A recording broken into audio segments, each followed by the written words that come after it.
আজকে থেকে প্রায় 4014 বছর আগের কথা। একটা চমৎকার সভ্যতা ছিল, তার নাম ছিল ব্যাবিলন। এটা ইরাকে ছিল। সেখানে বাবেল নামে একটা শহর ছিল। আমরা অনেকেই জানি না যে বর্তমান বাগদাদ হচ্ছে সেই বাবেল নগরী। বর্তমান বাগদাদ হচ্ছে সেই বাবেল নগরী। আর বাবেল সম্পর্কে আল কোরআনে কিন্তু আয়াত আছে। আল কোরআন এমন একটা কিতাব, বিস্ময়কর কিতাব, যেখানে সবকিছুই নাজিল করা হয়েছে। তো আল্লাহ পাক সূরা কাহফে তো বলেছেন, ওয়ালাকাদ সাররাফনা ফি হাযাল কুরআন লিন-নাসি মিন কুল্লি মাসাল। আমি এই কোরআনে মানব জাতির জন্য প্রত্যেকটা বিষয়কেই ব্যাখ্যা করেছি। ওয়া নাযালনা আলাইকাল কিতাবা তিবয়ানান লিকুল্লি শাই। হে নবী, আমি আপনার প্রতি এমন একটা কিতাব নাজিল করেছি যেটা তিবয়ানান লিকুল্লি শাই, প্রত্যেকটা বিষয়কে ব্যাখ্যা করে। যারা আহলে কোরআন ভ্রান্ত আকীদার অনুসারী, তারা কিন্তু এই আয়াত থেকেই দলিল পেশ করে যে কোরআন তো তিবয়ানান লিকুল্লি শাই, প্রত্যেকটা বিষয়ের ব্যাখ্যা। তার নতুন করে হাদিসের কি প্রয়োজন আছে? এটা আমাদের আলোচনার টপিক না, আমরা ওদিকে যাচ্ছি না। তো আল্লাহ পাক কোরআনে কিন্তু বাবেল নগরীর কথা বলেছেন। সূরাতুল বাকারার 101-2 আয়াতগুলোতে আছে। এই বাবেল নগরী তৎকালীন সময়ে জাদুবিদ্যার একটা আকড়া ছিল আর কি। এর আগে আমরা জানি সুলাইমান আলাইহিস সালামের সময় ওই হারুত আর মারুত দুজন ফেরেশতাকে দিয়ে মানুষকে পরীক্ষা করা হয়েছিল। এই ঘটনাটা সূরা বাকারার 101-2 আয়াতগুলোর মধ্যে আছে, দেখে নিয়েন। আমি রেফারেন্সগুলো বলে দিলাম। এখানে এই বাবেল নগরীর কথাটা আছে, ঠিক আছে? তো এই নগরীতে প্রায় 4014 বছর আগে একটা ফুটফুটে সুন্দর শিশু জন্ম নেয়। দেখতে খুবই সুন্দর, অমায়িক, দেখলেই মানে মন কেড়ে নেয়ার মতো সুন্দর। এমন কিছু বাচ্চা থাকে কিন্তু দেখলে আদর করতে ইচ্ছা করে, মন কেড়ে নেয়ার মতো, ইউনিক, সবার চেয়ে আলাদা। এবং জন্ম নিয়েছে সে এমন একটা পরিবারে, যেই পরিবার তৎকালীন সময়কার যে জালেম শাসক নমরুদ, তার প্রধান পুরোহিত, তার নাম আজার। তৎকালীন বাবেলের শাসনকর্তার নাম হচ্ছে নমরুদ এবং তার প্রধান পুরোহিতের নাম আজার। তার ঘরেই জন্ম নিয়েছেন এই তাওহীদের শেকড় ইব্রাহিম আলাইহিস সালাম। আল্লাহ পাকের কি মানে আল্লাহ পাক কি না করতে পারেন। যেখানেই আবু জেহেল সেখানেই মুহাম্মদ সাল্লাল্লাহু আলাইহি ওয়াসাল্লামের জন্ম হয়। যেখানেই নমরুদ সেখানেই ইব্রাহিমের মতো মানুষ আসেন। যেখানেই ফেরাউন সেখানে আবার মূসা আসেন। মূসাকে আল্লাহ রাব্বুল আলামিন ফেরাউনের ঘরেই মানুষ করলেন। ইব্রাহিম আলাইহিস সালামকে আল্লাহ পাক আজারের ঘরেই মানুষ করলেন। আজকে আমরা দেখি এরকম সিটি অফ আখিরুজ্জামানে কিছু কিছু দিনী বোন চেহারা না দেখানোর জন্য আন্দোলন করছে। চিন্তা করতে পারেন, যেখানে যত বেশি জাহেলিয়াত সেখানে তত পাক্কা মুসল্লি জন্ম নেবে, মুমিন জন্ম নেবে ইনশাআল্লাহ। যেখানে যত বেশি জাহেলিয়াত সেখানে তত শক্তিশালী মুমিনদের জন্ম হবে ইনশাআল্লাহ। তো এখন তৎকালীন নমরুদ যে সভ্যতার অধিবাসী ছিল, এই সভ্যতাটাকে আমরা বলি কালাডীয় সভ্যতা। এটাকে কালাদীয় সভ্যতা বলা হয়। এটা মূলত জাদুর জন্য একটু বিখ্যাত ছিল, যেটা রেফারেন্স আমি দিলাম সুলাইমান আলাইহিস সালামের যুগ থেকে। এখানে আজারের ঘরে জন্ম নিয়েছেন আমাদের নবীগণের পিতা, মুসলিম জাতির পিতা ইব্রাহিম আলাইহিস সালাম। সুবহানাল্লাহ। বলা বাহুল্য যে নমরুদ কিন্তু 400 বছর বেঁচে ছিল এবং 400 বছর হায়াত পাওয়ার পরে সে মনে করছিল যে সে কখনো মারা যাবে না। এরপরেই সে নিজেকে খোদা দাবি করা শুরু করেছে আর কি। এই বাচ্চা ছেলেটা বড় হতে লাগলো। যারা সমাজকে পরিবর্তন করে তারা কিন্তু সমাজের স্রোতে গা ভাসায় না। নবী সাল্লাল্লাহু আলাইহি ওয়াসাল্লামের জন্মটা একটু মিলাই এটার সাথে। আমাদের নবীও ঠিক এরকমই একটা সমাজে জন্ম নিয়েছেন। ইব্রাহিম আলাইহিস সালাম যেমন জন্ম নিয়েছেন শিরকে ভরা সমাজে, চতুর্দিকে মূর্তি পূজা হচ্ছে, ইভেন তার বাসায় তার বাবা হচ্ছে মূর্তি পূজারীদের সর্দার, তার ঘরে তিনি জন্ম নিয়েছেন। ঠিক তেমনি রাসূল সাল্লাল্লাহু আলাইহি ওয়াসাল্লাম যে মক্কায় জন্ম নিয়েছেন, সেই মক্কা ছিল শিরকের আকড়া। সেখানে লাত, উজ্জা, হবল, মানাতের পূজা হতো। সুদ ছিল, জিনা ছিল, ব্যভিচার ছিল, মাদক ছিল, গোত্রীয় হানাহানি ছিল, নারীর অবমাননা ছিল। এরকম আইয়ামে জাহিলিয়াতেও নবী সাল্লাল্লাহু আলাইহি ওয়াসাল্লাম জন্ম নিয়েছেন। নবী সাল্লাল্লাহু আলাইহি ওয়াসাল্লাম, ইব্রাহিম আলাইহিস সালাম, দুজনের চেহারাও একরকম ছিল, দুজনের চেহারার গঠনটাও একরকম ছিল, দেহের গঠনও একরকম ছিল। মেরাজের রাতে নবী সাল্লাল্লাহু আলাইহি ওয়াসাল্লাম দেখে এসেছিলেন যে ইনি কে, যাকে দেখতে হুবহু আমার মতো লাগছে। জিবরাইল আলাইহিস সালাম বলেছেন, ইনি আপনার পিতা ইব্রাহিম আলাইহিস সালাম। সুবহানাল্লাহ। ঠিক তেমনি আমরা খেয়াল করে দেখি যে জীবনের যে চড়াই উতরাই, পারিবারিক জীবন, সামাজিক জীবন, হিজরতের জীবন, দিন প্রতিষ্ঠা ইত্যাদি, প্রত্যেকটা ডিপার্টমেন্টেও ইব্রাহিম আলাইহিস সালাম আর মুহাম্মদ সাল্লাল্লাহু আলাইহি ওয়াসাল্লামের মধ্যে একটা চরম মিল আছে। এটা আমরা আস্তে আস্তে এই গল্পের ভিতরে গেলে বুঝতে পারবো। আর এই কারণেই হয়তোবা, আল্লাহ ভালো জানেন, এই কারণেই হয়তোবা আমরা যখন তাশাহুদের পর দরুদ পড়ি, আমরা দরুদের মধ্যে অন্য নবীর নাম নিচ্ছি না, আমরা মুহাম্মদ সাল্লাল্লাহু আলাইহি ওয়াসাল্লামের সাথে ইব্রাহিম আলাইহিস সালামের নাম নিচ্ছি। হতে পারে এটা একটা কারণ, আল্লাহ ভালো জানেন। এখন এরকম পরিবেশে বড় হতে লাগলেন ইব্রাহিম আলাইহিস সালাম। আমি একটু আগে বলেছি, যারা সমাজকে পরিবর্তন করে তারা কখনো সমাজের জাহিলিয়াতের স্রোতে গা ভাসায় না। মুহাম্মদ সাল্লাল্লাহু আলাইহি ওয়াসাল্লাম সমাজ পরিবর্তন করেছেন আইয়ামে জাহিলিয়াতকে মাত্র 23 বছরের ব্যবধানে, কিন্তু তিনি কিন্তু জাহিলিয়াতের সাথে গা ভাসান নাই। তিনি কখনো সুদ খাননি, তিনি কখনো মূর্তি পূজা করেন নাই, তিনি কখনো কোনো অন্যায় গুনাহ করেন নাই, তিনি কখনো মাদকদ্রব্যের কাছেও যান নাই, কিন্তু সমাজটা ছিল এগুলোতে নিমজ্জিত। ঠিক ইব্রাহিম আলাইহিস সালামের ক্ষেত্রেও সেম, তিনি একজন প্রধান পুরোহিতের ঘরে জন্ম নিয়েও কখনো মূর্তির ধার কাছে যান নাই।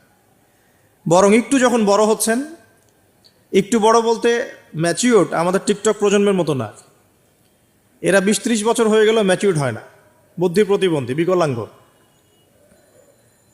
ইভেন ইদানিং আমাদের মেয়েরা ছেলে হচ্ছে আর কি, আমাদের নারীরা এখন পুরুষত্ব দেখাচ্ছে, আর আমরা পুরুষেরা ফেসবুকে একটা স্ট্যাটাস দিয়েই ক্ষান্ত হয়ে থাকি। এইটুকু আমাদের দায়িত্ব উম্মার প্রতি। আর এখানে আমরা দক্ষতা অর্জন করেছি অনেক। আমরা মনে করি আমরা সবাই কিবোর্ড মুজাহিদ, আমরা এটা মনে করি, এটাই যুদ্ধ, এটাই জিহাদ। আর নারীরা মাঠে যুদ্ধ করছে এখন সম্ভ্রমের জন্য, অধিকারের জন্য ইত্যাদি। ফ্যামিলিস্ট রেভলিউশনের দিকে তাকালেও তাই দেখা যায়। ছেলেরা এখন বেকার হয়ে যাচ্ছে, কিন্তু মেয়েরা স্বাবলম্বী হচ্ছে। তারা দিনদার নয়, এই মেয়েগুলো দিনদার নয়, কিন্তু জীবনে প্রতিষ্ঠিত হওয়ার জন্য লড়ছে, চ্যালেঞ্জ গ্রহণ করেছে। এটা ছেলেদের উচিত ছিল। তা আজারের ঘরে জন্ম নিয়ে সেই ইব্রাহিম কিন্তু চ্যালেঞ্জ গ্রহণকারী একটা ছেলে। সে এখন তার পিতাকে বলছে, কি বলছেন আমরা একটু কোরআনের ভাষা শুনি। আল্লাহ রাব্বুল আলামিন বলেছেন, সূরা মারিয়ামের মধ্যে এসেছে ঘটনাটা 41 থেকে 45 নম্বর আয়াতের মধ্যে। আল্লাহ পাক বলছেন, ওয়াজকুর ফিল কিতাবি ইব্রাহিম বা'দা আউযু বিল্লাহি মিনাশ শাইতানির রাজীম। হে নবী মুহাম্মদ সাল্লাল্লাহু আলাইহি ওয়াসাল্লাম, আপনি এই কিতাবে ইব্রাহিমের ঘটনা বর্ণনা করুন। ইয ক্বালা লি আবিহি, যখন ইব্রাহিম তার বাবাকে বললেন, তার বাবা মানে আজারকে বললেন, ইয়া আবাতি, হে আমার বাবা, লিমা তা'বুদু, তুমি কেন ইবাদত করো এমন সত্তার, মা লা ইয়াসমাউ, যে শুনতে পারে না, ওয়ালা ইউবসিরু, দেখতেও পারে না, ওয়ালা ইউগনি আনকা শাইআ, তোমার কোনো উপকার করতে পারে না। একটা ছেলে যার বয়স হবে 15 থেকে 20, হয়তো বা হাইয়েস্ট, তার কাছে কি এমন জ্ঞান আসলো যে সে তার বাবাকে এখন চ্যালেঞ্জ করছে, তার জ্ঞানতাত্ত্বিক যুদ্ধ শুরু হলো, আদর্শিক যুদ্ধ শুরু হলো বাবার সাথে। হে আমার বাবা, আপনি কেন এমন সত্তার ইবাদত করছেন যে শুনতেও পারে না, অসারতা দেখিয়ে দেওয়া হচ্ছে চোখে আঙ্গুল দিয়ে, দেখতেও পারে না, আপনার তো কোনো উপকারও করতে পারে না, কোনো ক্ষতিও করতে পারে না। ওয়ালাম ইউগনি আনকা শাইআ, ইয়া আবাতি, হে আমার বাবা, ইয়া আবাতি ইন্নী আখাফু আন ইয়ামাসসাকা আযাবুম মিনার রাহমানি ফাতাকুনা লিশ-শাইতানি ওয়ালিয়্যা, হে আমার বাবা, আমি ভয় পাচ্ছি যে আপনার উপরে না আবার আল্লাহ পাকের গজব নেমে আসে এবং আপনি শয়তানের ওলি না হয়ে যান। ওলি মানে কি? বন্ধু, বন্ধু, শয়তানের বন্ধু না হয়ে যান। ইয়া আবাতি ইন্নী ক্বাদ জাআনি মিনাল ইলম মা লাম ইয়াতিকা ফাত্তাবি'নি আহদিকা সিরাতান সাওয়্যা। কি চমৎকার কথা! ছোট্ট ছেলেটা বলছে, হে আমার বাবা, আমার কাছে একটা জ্ঞান আসছে, জ্ঞান, আমার কাছে একটা জ্ঞান এসেছে যেটা তোমার কাছে আসে নাই। ফাত্তাবি'নি, তুমি আমার অনুসরণ করো। আহদিকা, আমি তোমাকে পথ দেখাবো। সিরাতান সাওয়্যা, সহজ সরল পথ দেখাবো তোমাকে। সন্তান বাবাকে নসিহত করছে, দেখুন সন্তান বলছে আমার কাছে এমন জ্ঞান এসেছে বাবা যেটা তোমার কাছে আসে নাই, তুমি আমাকে ফলো করো, আমার অনুসরণ করো, আমি তোমাকে পথ দেখাবো। Ego problem, ego. আজার এখানে ছিলাম, দেখেন বাবাকে সন্তান উপদেশ দিচ্ছে।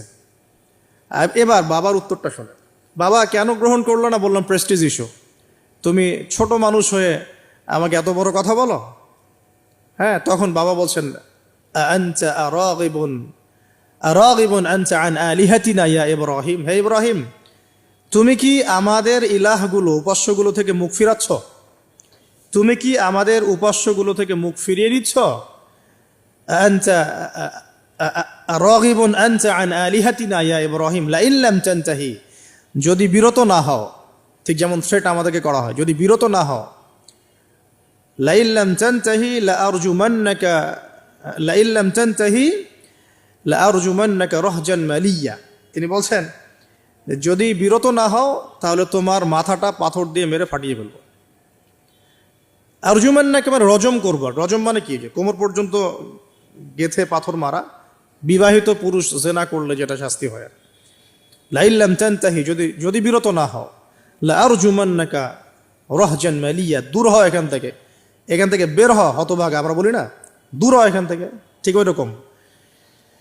যদি ফিরে আসো ভালো কথা, না ফিরে আসলে রজম করে দিব, মাথা ফাটিয়ে ফেলবো পাথর দিয়ে মেরে, এখান থেকে দূর হও হতভাগা। কাকে বলছে এটা? ইব্রাহিম আলাইহিস সালামকে।